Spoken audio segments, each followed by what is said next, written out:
I was going through my archives the other day and I stumbled across this little video I had made years ago showing the process of assembling a speed rail dolly. So instead of throwing it out, I figured I'd throw it back up online so you can see how to make an affordable version of the speed rail dolly.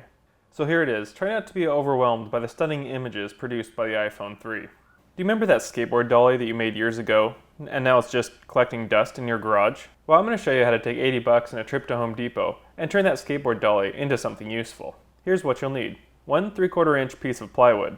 Just repurpose the same wood you used for your skateboard dolly. You'll need 4 skateboard wheel assemblies, which you can just repurpose from your skateboard dolly.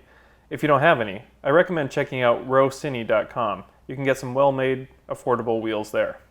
2 lowboy combo stands. If you don't have any, pick them up from filmandvideolighting.com. With the Rocky Mountain leg, you can put these on uneven ground and level it really quick. And they're just over $160 each. If you don't have them, obviously this puts you well over the $80 I talked about earlier. You'll need 2 1-inch tees, 4 1-inch elbows, 4 1-inch by 10-inch nipples, 2 1-inch close nipples, 4 1-inch set screw connectors, 2 1-inch to 3/4 inch reducers, 2 3/4 inch by 4-inch nipples, 4 1-inch conduit. While you're there, have them cut 2 of the pieces to 6 feet. This will give you 3 lengths. You'll have a 4-foot length, a 6-foot length, and a 10-foot length. And finally, you'll need 1 bottle of Gorilla Glue. Now that we've got all the parts, let's take a look at how to assemble it.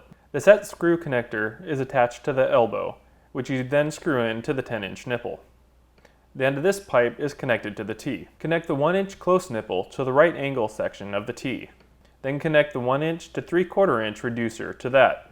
The 4-inch nipple is connected to the reducer. On the other side of the T, connect another 10-inch nipple, elbow, and set screw connector. You have now completed one side of the speed rail dolly system. To make sure everything stays where it should, you'll want to glue all the joints together with Gorilla Glue.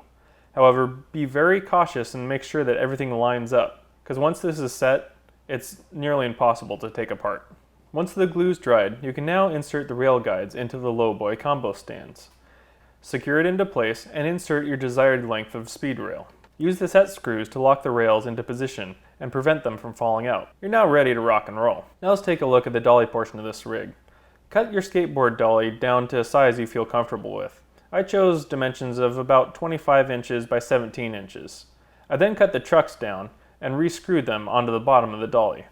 And for those of you who are more skilled than I am, you can cut a hole in the center of your dolly in order to mount the tripod directly. If you're less adept like me, then you can just mount a hi-hat onto the top of the dolly. Now let's take a look at the speed rail dolly in action. Be prepared for some amazing footage, as these first 2 clips are with the iPhone 3. The iPhone 3 is sitting directly on the wood here as I dolly back and forth, and is still very smooth. If you need to get something on the ground, just remove the stands, flip the whole rig upside down, and lay it directly on the ground. Now let's take a look at some real examples with the Red 1. The camera rig was about 25 pounds, and the width in between the walls was just over 36 inches, so I didn't have a lot of room to operate, and the ground was very uneven. This is a great application for the speed rail dolly. I can get it into tight places without having to spend the time laying track and leveling it all out. This dolly is great for smaller crews and also productions where speed is of the essence. So go get your skateboard dolly out of storage and repurpose it to a more useful tool. If you don't have a skateboard dolly, or you don't want to build yours, go to danadolly.com and you can get an affordably priced, well-made piece of kit. Until next time, get out there and shoot.